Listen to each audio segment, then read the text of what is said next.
नमस्कार दोस्तों, स्वागत है आप सभी का। और भी हम लोग बात करने वाले हैं एनपीएस वर्सेस लमसम के बारे में। मान लीजिए आपके पास कुछ अमाउंट पड़ा है और आप चाह रहे हो एनपीएस में इन्वेस्ट कर दूं, नेशनल पेंशन स्कीम में इन्वेस्ट कर दूं, आप रिटायरमेंट प्लान कर रहे हो, या मैं उस पैसे को उठा के लमसम में या किसी म्यूचुअल फंड में इन्वेस्ट कर दूं और मेरे रिटायरमेंट पे कौन सा पैसा ज़्यादा ग्रो करके मिलेगा या कौन सा पैसा बेहतर होगा। तो शुरू करते हैं। पहली बात, पीरियड ऑफ इन्वेस्टमेंट।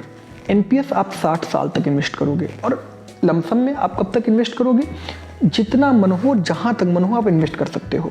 लमसम में भी आप 500 रुपये से इन्वेस्टमेंट शुरू कर सकते हो, और एनपीएस में भी आप 500 रुपये से इन्वेस्टमेंट शुरू कर सकते हो। देखो, पीपीएफ एनपीएस भाई भाई है तो जुबान फिसल सकती है। उसके बाद में मैक्सिमम इन्वेस्टमेंट में दोनों पे कोई कैप नहीं है। एनपीएस में आपको 8 से 10% का रिटर्न मिल जाता है, लमसम में आपको 10 से 20% के बीच का रिटर्न मिल जाता है।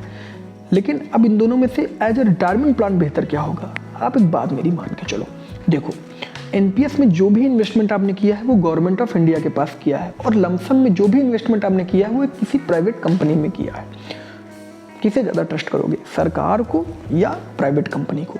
सोच सकते हो आप। दूसरी बात, एनपीएस में जो भी कॉर्पस आपका तैयार होगा उसका 60% आपको दे दिया जाएगा और 40% आपको एज ए पेंशन दी जाएगी, और एसआईपी या लमसम से जो भी आपने कमाया उसका पूरा पैसा आपको, मान लो 60 में आपने विड्रॉल कर लिया।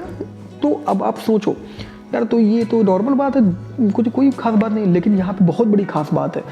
जब लमसम का पैसा आप निकालोगे तो उस पर जितना भी कमाओगे उसका जितना टैक्स बनेगा ना, 10, 20, 30% जो भी बनेगा आपको दे देना पड़ेगा। इतना बड़ा टैक्स अमाउंट दे देना पड़ेगा उस समय पे। और लेकिन जो आप एनपीएस के थ्रू कमाओगे ना, जो 60% विड्रॉल आप करोगे ना, उस पर 0% टैक्स। बाकी जो पेंशन आपको मिलेगी 40%, उस पर थोड़ा बहुत टैक्स लगेगा, और वो टैक्स भी लगभग नेग्लिजिबल टैक्स होगा। तो फ्रेंड्स, अगर हम बात करें एज अ रिटायरमेंट प्लान, तो लमसम से हमेशा एनपीएस बेहतर रहेगा, क्योंकि एनपीएस में आपको पेंशन मिल रही है, आप ऑलमोस्ट एग्जेम्प्ट कैटेगरी की इन्वेस्टमेंट कर रहे हो जिसमें आपको टैक्स नहीं देना है। तीसरा, गवर्नमेंट ऑफ इंडिया का है, तो safe as compared to lump sum हमेशा ज़्यादा रहेगा। तो एज अ रिटायरमेंट प्लान बिल्कुल भी लमसम वगैरह के साथ ना जाए। रिटायरमेंट प्लान अगर आप ले रहे हो तो बेहतरीन, best out of best NPS है, और एनपीएस के साथ ही जाए।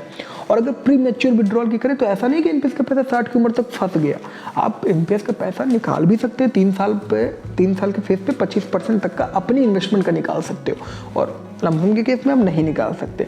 दूसरी खास बात आप जान लो, एनपीएस जनरली जो भी गवर्नमेंट एम्प्लॉयज़ हैं या बहुत सारी जो प्राइवेट कंपनीज हैं वो अपने लोगों का ज़बरदस्ती खुलवा देते हैं। खुलवाना होता है, ज़रूरी होता है, तो उसमें एम्प्लॉयर खुद डालता है पैसा यार, और एम्प्लॉय खुद डालता है। मतलब अगर 600 आपने डाले तो 600 उठा के आपके एम्प्लॉयर ने भी डाल दिए। तो भाई डबल धुआंधार काम कर रहे हो भाई।